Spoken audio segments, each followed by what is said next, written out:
Oi, protagonistas! Vocês sabem que a Gazeta está fazendo uma série com os presidenciáveis, mas é claro que a gente ia ter a nossa série, do nosso jeito.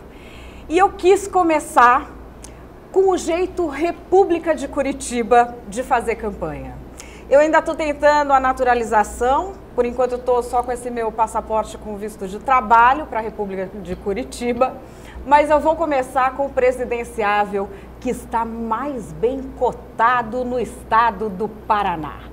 Álvaro Dias está aqui em São Paulo, nos estúdios da Protagonista, veio aqui conversar com a gente. Primeiramente, agradeço muito, senhor, por ter vindo aqui visitar a gente em São Paulo. Tudo bom? Tudo bom, eu que agradeço. Aliás, esse é um momento de protagonismo, né? Todos nós devemos ser protagonistas. É um ano fundamental para o futuro do país, a eleição mais importante desde a redemocratização do Brasil, e as pessoas lúcidas da política ou fora dela não podem se omitir, têm que se tornar protagonistas, tentando influir para mudar o Brasil para melhor. A gente sempre teve, não sei se sempre, mas por muitos anos o brasileiro teve essa ilusão do Estado babá. A gente ouve mesmo assim, os intelectuais reclamando do Estado babá, ao mesmo tempo em que se acomodam nesse aconchego.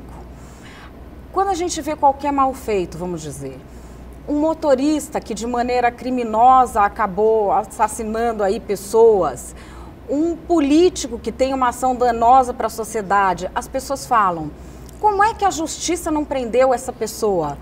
Sendo que há casos em que a sociedade civil pode se antecipar, ao mesmo tempo em que a justiça age também. Será que 2018 tem essa mudança, vai trazer essa mudança ou novamente nós vamos buscar um novo salvador da pátria? Olha, eu creio que muita coisa está mudando. Essa do Estado protetor, todo-poderoso, é da nossa cultura. E a mudança, obviamente, tem que começar na escola, com a educação, na formação. No entanto, nós verificamos que de 2013 para cá há uma mudança. A mudança começou nas ruas, né? Com multidões. Sim. E avançou sobre algumas instituições essenciais, né? Ministério Público, Polícia Federal, parte da Justiça, aí surgiu a República de Curitiba, né? Exatamente sob a égide de uma nova justiça. E os ventos da mudança ainda não sopraram sobre a classe política. Mas eu identifico, e espero que não seja apenas um desejo, mas seja realmente uma percepção. Eu identifico que há um movimento emergente no inconsciente coletivo que se direciona para essa mudança que você está pedindo. O cidadão mais consciente da sua responsabilidade, que começa pela participação política, atento aos seus representantes, porque até 2013, eu sinto e lamento, pouca gente acompanhava a atuação dos seus representantes, dos agentes públicos. Mas as pessoas estavam muito distantes. Hoje há essa mudança, a partir das mobilizações populares, da agitação nas redes sociais, não é? Essa é uma mudança real que está acontecendo no Brasil. O surgimento do Podemos, por exemplo, presidido pela Renata Abreu e idealizado por ela, é exatamente uma resposta a esse movimento novo, que surge, né, com a população elegendo suas prioridades. A Renata, para quem não conhece, ela é daqui de São Paulo, de uma família de políticos tradicionais, mas a Renata não é bem o jeito deles, nunca foi. A Renata tinha um blog na internet que ela contava de verdade tudo o que estava acontecendo em Brasília. Não sei se esse blog ainda está ativo. E ela é muito jovem, tem 30 e poucos anos, tem um jeito diferente, não é uma pessoa cheia de frufru, com aquela entourage toda do político tradicional. Certo. É uma outra vibe. Só que vocês também não são o Podemos da Espanha. Não. Então, o Podemos da Espanha é um outro nome, mas é uma coisa assim, que só botou outro nome no partido? Na verdade, há uma semelhança no modelo do movimento. Exercício da democracia direta, com consulta popular, a leitura das prioridades da população, mas ideologicamente há uma distância, porque o Podemos da Espanha é um partido da extrema esquerda. Sim. E nós não estamos lá. Não estamos na extrema esquerda, não estamos na extrema direita. O nosso movimento tem por objetivo recolher valores essenciais da direita, valores essenciais da esquerda e caminhar adiante. Macron instituiu o República em Marcha, exatamente com esse objetivo, caminhar pelo centro na direção do futuro. Então nós queremos recolher os valores da esquerda, os valores da direita e somar num projeto de futuro para o país, buscando coesão e rumo. O Brasil necessita disso, coesão e destino. Esse é o nosso objetivo. Por isso não é ainda um partido, é um movimento que vai se tornar um partido se realmente for bem sucedido nesse ano eleitoral. A gente vê na América Latina uma estrutura de poder que, qualquer que seja a ideologia, a gente tem sempre um grupo que tem políticos, intelectuais, artistas, jornalistas, empresários que financiam e sindicatos. Todos atrelados em elogios mútuos e ataques imediatos ao grupo que se opõe. Se revezam no poder e o povo fica embaixo. Exatamente. Sem ser ouvido e tratado como cidadão de segunda classe. Então, para esse povo, a saúde é pior, o tempo dele vale menos e quando nasce um indivíduo que é inteligente, que poderia ter todas as possibilidades, ele não vai ter acesso a uma educação de qualidade, ele vai ficar sempre fora, porque ele não é aquele grupo. Exato. O que a gente precisa, talvez, não é mudar o campo ideológico, é mudar a estrutura de poder. Porque tem de ter acesso... A gente não tem uma democracia representativa no Brasil. A grande proposta nossa é exatamente a substituição desse sistema de governança, desse modelo político. E por isso nós estamos denominando de refundação da República, que começaria por uma grande reforma do Estado brasileiro. Não só com o enxugamento das suas estruturas, mas também com a eliminação dos privilégios que afrontam a pobreza do país. Privilégios como auxílio moradia, verbas indenizatórias, todos esses penduricalhos que, na verdade, se constituem em complementação salarial, no Executivo, no Judiciário e no Legislativo. Então, essa refundação da República passa não só por essa reforma no Executivo, passa também pela reforma no Legislativo, com a redução do número de senadores, ao invés de 3 por Estado, 2, de deputados federais, em torno de 20% a 25% dos atuais. Quando eu fui deputado federal, nós tínhamos 323. Hoje temos 513. Funcionava melhor. Com Aliás, a redução... o pessoal nem sabe que não tem cadeira para todo mundo sentar na Câmara, não é? Não, cadeira tem. Não não tem cadeira de votação, todo mundo vota de pé lá. Não tem aqueles negócios de votação lá atrás? Não, o número de cadeira tem porque tem o voto eletrônico e cada um tem a sua... A sua... Não, tem uma paredona lá atrás. Não tem cadeira não tem gabinete lá em cima. Gabinete pode ser, eu não sei. Já pensou? Eles ficam todos sentados no chão, no gramado. Tá exagerando. Tô exagerando, mas olha, se um dia fosse trabalhar todo mundo que está contratado naquele congresso... É verdade. É uma cidade. Lembra? Isso é um absurdo. Isso eu lembro quando eu trabalhava lá em 2009, então, que tinha que bater ponto todo mundo. É exatamente isso que eu estou dizendo, né? Reduzir o número de parlamentares, aí a consequência será a redução de gabinetes, de assessores, enfim, uma economia brutal. Mas, além da economia, a qualificação. É preciso qualificar o Congresso Nacional, o Legislativo de modo geral, para reconquistar a credibilidade que se perdeu. Obviamente nós teremos um legislativo mais enxuto, mais econômico, mais qualificado e, portanto, mais respeitado pela população do país. Além de eliminar números, cabeças, né, de políticos, acabar com os privilégios, como eu disse antes já.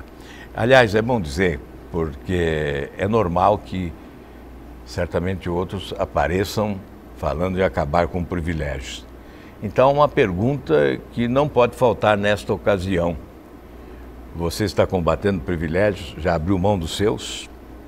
Para ter autoridade e combater privilégios dos outros, é preciso antes abrir mão dos seus próprios privilégios.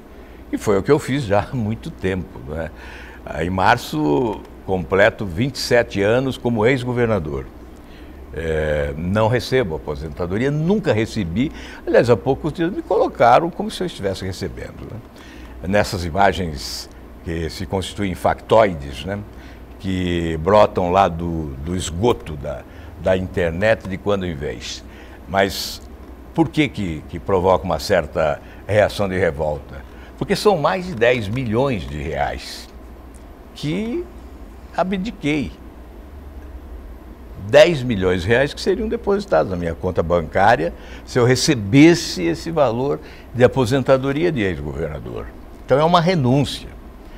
Renuncio também ao auxílio moradia, não uso para aquelas coisas, renuncio. Renuncio também à verba indenizatória de 15 mil reais por mês. Eu renuncio mais de 50 mil reais por mês, portanto, de privilégios que são conferidos a autoridades, nesse caso ao Legislativo. Mas não só ao Legislativo, ao Executivo e ao Judiciário da mesma forma. Então é preciso eliminar esses privilégios. E tá bem, né, de saúde, porque eu achava que não renunciava porque passava mal, morria. Tá bem de saúde, muito fez check-up, saúde. Não aconteceu nada. Não, saúde irritante, como dizem os inimigos. Ó, tá vendo, gente? Olha que ideia boa. Pode renunciar, não morre. Não morre. Não morre, fica super bem de saúde. Não altera nada, não passa mal. Eu tinha um suplente de senador que dizia assim, ele tem uma saúde irritante. Não morre mesmo. Imagina o suplente. Mas essa questão, por exemplo, de haver essa campanha pela reforma da Previdência, que querem enfiar a goela abaixo do povo, vem com isso. A gente tem, na realidade, um poder público que carece de legitimidade porque faz um discurso no qual ele próprio não acredita, um discurso que ele não pratica. Só que qual é o plano prático para dar a volta? Essa gente não vai querer largar esse osso de jeito nenhum. Nós vamos fazer o que? Nós vamos lá. Eu tinha um projeto de ir lá, amarrar todo mundo, tirar. Mas aí o jurídico do jornal falou, não pode fazer isso. Sem algemas. Falou, não pode ir lá e amarrar a pessoa e tirar. Eles foram eleitos legitimamente pelo povo. Olha, faltou complementar, inclusive, na resposta a outra indagação, nessa grande reforma de refundação da República, a redução do número de partidos representados no Legislativo. Então, é claro, ninguém quer destruir partidos. Eles que existam, mas que obtenham pelo menos 5% dos votos nacionais para se representarem no Poder Legislativo. Aí nós reduziremos para 5, 6, 7, como na Alemanha, a exigência, a chamada cláusula de barreira, estabelece 5%. Se nós fizermos isso, vamos reduzir. Hoje temos 35 partidos oficiais registrados e 60 na fila. São filhos do fundo partidário. A fábrica de partidos no Brasil é o fundo partidário.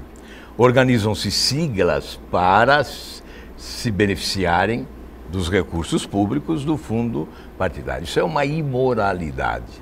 É preciso acabar com isso. Em relação à reforma da Previdência, é mais ou menos na linha de vamos colocar a mão no bolso deles e vamos deixar o nosso ileso, não é? Então, o país é complexo, disparidades regionais, contradições etárias, contradições sociais, né? um país complexo socialmente. Então, não pode ser uma reforma da Previdência simplista. Nós temos que ter uma reforma da Previdência modernizadora e inteligente, que leve em consideração essa complexidade social do país. Em determinada região, o cidadão vive muito mais do que na outra. Sim. Então, é preciso estabelecer a diferença também na proposta de mudança da Previdência. E há atividades também mais estressantes, não é? E o trabalhador braçal? E outras menos estressantes. Há o trabalhador rural, há o trabalhador do minério, ao trabalhador da cana. Enfim, nós precisamos analisar isso, não é? Para propor uma reforma que seja moderna, inteligente e que garanta ao trabalhador um final de vida digno e feliz. Enfim, esta é uma reforma que está sendo discutida agora num ambiente controverso. Não se produz boa legislação nesse ambiente. Num ambiente de descrédito absoluto, de descrença generalizada, de desrespeito ao Congresso, de desrespeito ao chefe do Executivo. O presidente da República é chefe de uma organização criminosa. Eu não posso dar outra denominação, porque quem ele nomeia é que denomina de chefe de organização criminosa. O Procurador-Geral da República é nomeado pelo presidente da República. Portanto, é um momento inadequado para essa reforma. Uma reforma que vai, sim, alterar direitos adquiridos. E sem convencer ninguém, sem conversar com ninguém. Não se mexe no Brasil sem conversar com o Brasil. Não se mexe com a vida de trabalhadores sem conversar com eles, sem pelo menos dar explicações e convencê-los de que esta é uma medida inadiável, indispensável, a favor dele no futuro. Isso é que tem que ser feito. Não está sendo feito, porque o presidente não tem competência de comunicação, não tem a capacidade necessária para se comunicar com legitimidade com a sociedade. E administrar o país hoje é 50% gestão e 50% comunicação. Bom, vamos agora ver a pergunta da Thaisa Oliveira, direto lá de Brasília, na tela. Senador, boa tarde. A minha pergunta é a seguinte: as pesquisas têm mostrado que o senhor tem um bom desempenho no Paraná e é conhecido não só lá no estado, mas também em toda a região sul de um modo geral. Mas não é exatamente isso que acontece em outras regiões do país. Então a minha pergunta é: qual que é a sua estratégia, o que o senhor já tem feito para ser conhecido em outros estados brasileiros? Olha, Thaisa, a sua pergunta me enseja fazer uma análise do que eu estou constatando. Imagine, eu fiquei, além de ter sido governador, obviamente, tem um noticiário nacional, mas vamos ficar nos últimos 15 anos, né? Nos últimos 15 anos eu fiz oposição todo dia. Eu até brincava lá no Senado, o dia que eu não bato no Lula, eu não durmo, né? Então, desde os primeiros meses do governo Lula, eu me confrontava. E isso abriu um espaço, obviamente, porque a oposição foi praticamente dizimada, restaram poucos opositores. Hoje são muitos, é evidente. A casa caiu, o barco afundou, aí os oportunistas vão para o sol causticante da oposição, porque até então ficaram à sombra do poder, para se beneficiar das falcatruas e, obviamente, desses escândalos de corrupção. Então, nesse período de 15 anos, eu tive grande visibilidade na mídia nacional. CPIs dos Correios, Cachoeira, Mensalão, todas essas CPIs. E a mídia transmitia praticamente direto, não é, essas reuniões dessas CPIs. Então houve uma grande exposição. E, no entanto, há um desconhecimento de boa parte da população. Isto revela o quê? Que até 2013, realmente, aquilo que eu afirmei antes, né, boa parte dos brasileiros estava distante dos acontecimentos, não estavam esses brasileiros muito interessados em acompanhar a atuação dos seus representantes, dos agentes públicos, enfim, mas vamos agora o que nós temos que fazer, né? Obviamente, essa questão é um pouco relativa. Talvez quando houver a divulgação das candidaturas, porque não há, e eu diria, não é só as pessoas que não me conhecem, que não sabem que eu sou candidato. As pessoas que me conhecem também não sabem ainda. Não há uma divulgação de todas as candidaturas. Hoje, na verdade, há a divulgação de 2 candidaturas. Eu não vou questionar a imprensa. Quem sou eu para questionar a imprensa? Mas, obviamente, há aí um critério que prioriza especialmente 2 candidaturas. Fica a impressão de que boa parte da mídia gosta do extravagante, do inusitado, do enlouquecido. O normal não tem muito espaço em determinado espaço da mídia brasileira. Essa é uma constatação que eu faço respeitosamente, porque, repito, quem sou eu para questionar a imprensa brasileira? Ao contrário, eu sou um defensor dela. Sempre fui, especialmente da imprensa de investigação. Foi muito importante para o país. Não fosse essa imprensa investigativa, nós não teríamos olhos para enxergar a corrupção avassaladora que tomou conta do Brasil. Mas essa é uma realidade. Então, nós teremos tempo. Um outro fenômeno que ocorreu é que, talvez até pelo desencanto com o atual governo, se apressou em substituí-lo. E aí se antecipou o processo eleitoral, não é? Então, trata-se do assunto eleição como se a eleição fosse amanhã. E a eleição é dia 7 de outubro. Nós temos ainda todo esse período para percorrer essa longa estrada até chegar às urnas, não é?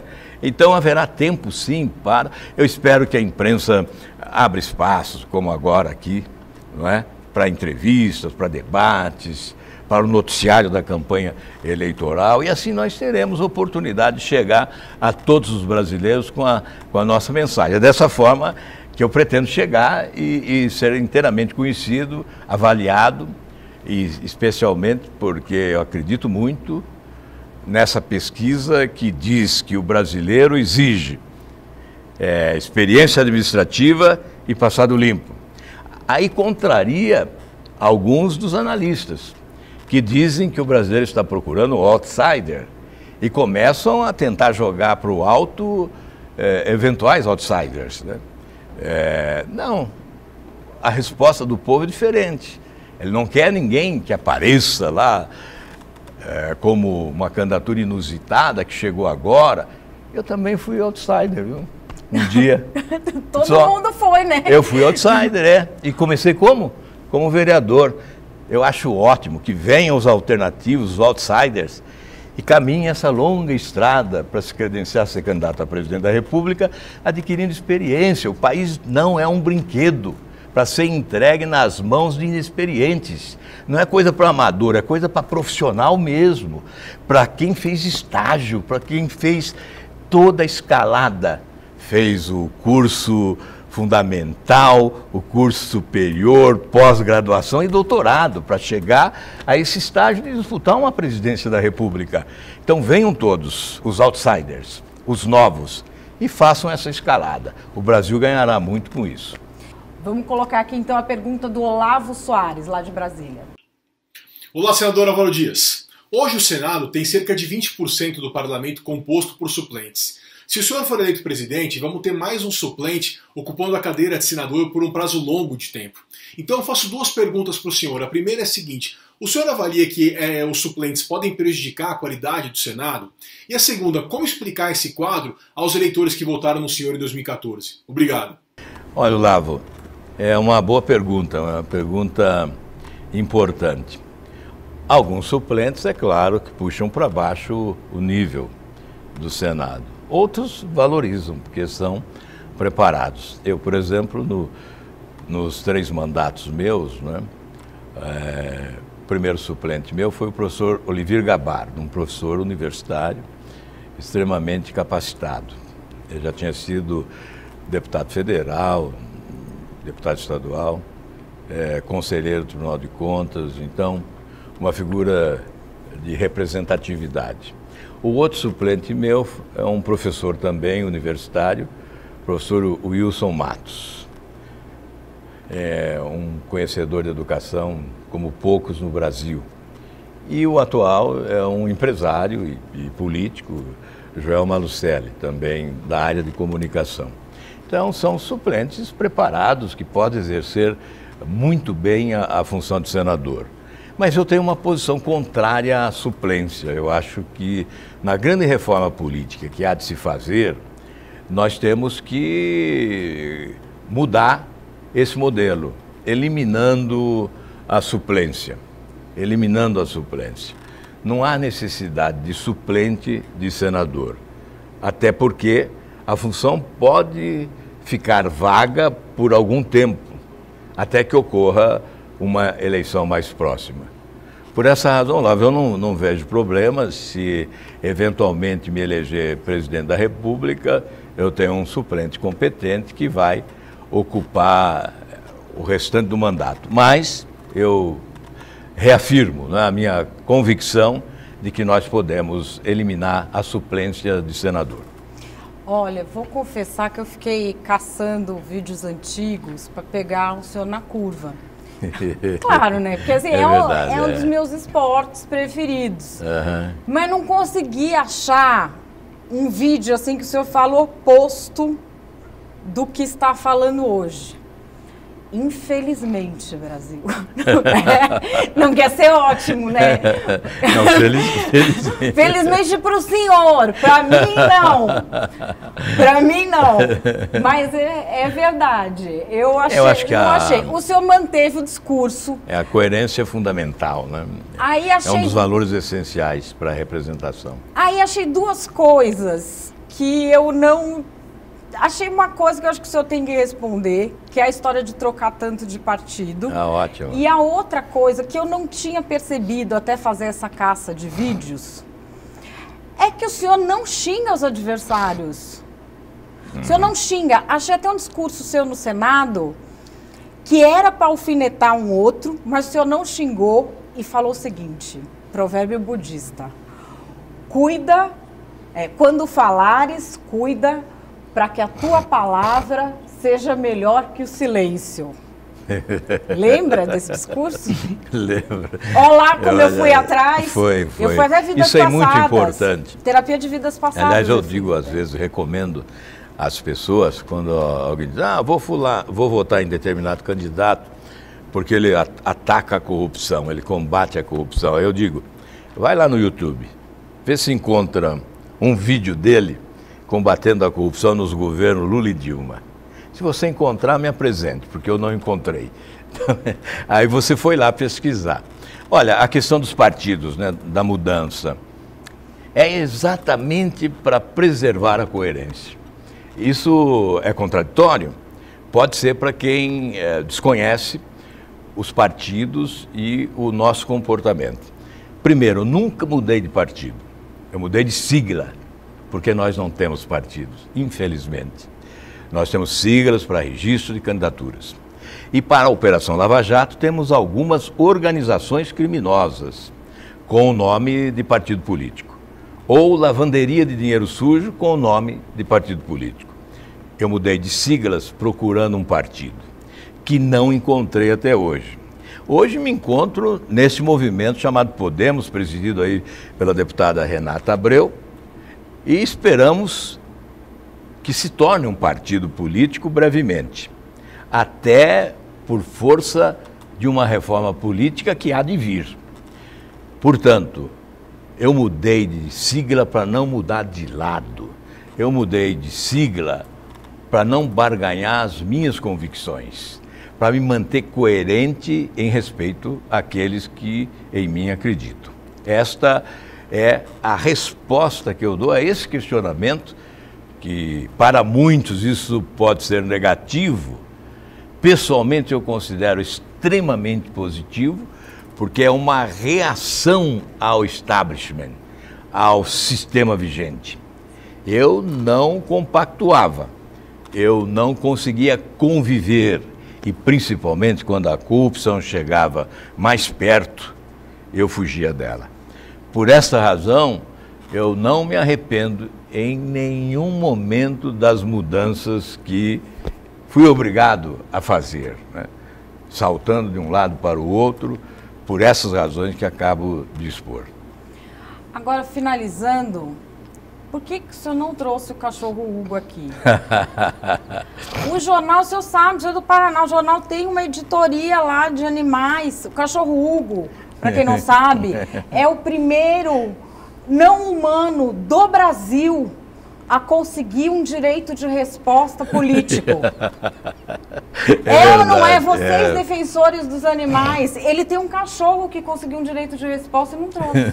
Por que isso? É preconceito contra aliás, mim? ele tem nome duplo, é Hugo Henrique, viu? Hugo Henrique. Mais chique. Hugo Henrique, ele chama? É, Hugo Henrique. O meu cachorro chama Pablo. Na campanha passada, né? Pablo. O Hugo Henrique manda um grande abraço ao Pablo. Ai, obrigada, senador. Na eleição passada, eu fui defender um projeto de minha autoria de defesa dos animais. Olha, hoje eu vim aqui com o Hugo Henrique para falar sobre um tema que interessa a todas as pessoas sensíveis desse país que gostam de animais, como eu gosto do Hugo Henrique. Eu apresentei um projeto no Senado que proíbe o uso dos animais para pesquisas e desenvolvimento de produtos cosméticos e de higiene pessoal. E veio o Hugo Henrique. Acho que a imagem fala mais do que palavras, né? Esse foi o objetivo, dar força à exposição que eu tinha que fazer na defesa daquele projeto. Aí houve uma reação inusitada dos adversários, que procuraram debochar, né? E quando debocharam, aí o Hugo Henrique pediu o direito de resposta. Eu sou o Hugo Henrique e estou aqui para apresentar o direito de resposta concedido por todos aqueles que amam os animais. Tem alguns aloprados que não conseguem entender a importância das leis em defesa dos nossos direitos. Na propaganda eleitoral, eles preferem defender os amigos que estão lá na papuda. Que triste! E respondeu ele, é claro, fizemos lá um texto e, obviamente, colocamos na boca do Hugo Henrique. Pois bem, esses vídeos com o Hugo Henrique bateram recorde na internet. Foram os vídeos mais visualizados. Então, quando alguém tenta subestimar ou debochar, usando a figura do Hugo Henrique, eu fico feliz porque só me ajuda. Isso me ajuda. E olha, que isso fique de dica para vocês. Quando eu digo a zoeira never ends, fique de dica. Quando alguém tenta fazer um deboche, você deboche em dobro. Vou confessar que os vídeos do Hugo Henrique eu via em loop. O Hugo Henrique respondendo, eu sou uma grande fã do Hugo Henrique. O Hugo Henrique já foi referência em discurso na Assembleia da Bahia, quando recebi lá o título de cidadão baiano. O orador fez referência ao Hugo Henrique. Aqui, recentemente, no município do estado de São Paulo, em Indaiatuba, né, também. Ele foi referência. E o senhor veja como é na vida da gente quando tentam pegar alguma coisa para fazer dela a nossa fraqueza. Se a gente souber trabalhar bem, é dali que vai sair a força. Aquela história popular do limão se faz uma limonada, não é? Aliás, você fez uma pergunta que eu acabei não respondendo, que foi sobre não agredir as pessoas no discurso de crítica, não é? Não xingar, porque assim, isso é uma preocupação que eu tenho. Xingar, nunca exato. Não baixar o nível, né? Acho que você tem que condenar o pecado e tentar perdoar o pecador. Para condenar o pecado, você não precisa matar o pecador. Dê a ele uma chance de recuperação, não é? Então, crítica dura, nós fizemos críticas veementes ao longo desses anos, além das ações, né? Só em relação à Petrobras, eu protocolei na Procuradoria-Geral da República 19 representações com as principais denúncias que hoje são conhecidas em relação aos desvios ocorridos na Petrobras. A última representação foi, eu lembro a data, dia 22 de dezembro de 2012, eu fui solitariamente, congresso fechado, eu fui solitariamente à Procuradoria-Geral da República, Dr. Roberto Gurgel, procurador, e protocolei a representação pedindo a investigação desse escândalo de Pasadena. Em fevereiro de 2013, o inquérito foi instaurado. Portanto, nesse período todo, nós trabalhamos duro, combatendo a corrupção para valer, agora sem necessidade de agredir pessoas, né? Esse foi o objetivo, atacando os fatos, os acontecimentos, condenando o pecado, sem assassinar o pecador. Tá aí, Álvaro Dias abrindo aqui a série de entrevistas com presidenciáveis em A Protagonista. Valeu, viu? Muito obrigada. Valeu, protagonista. Eu que agradeço.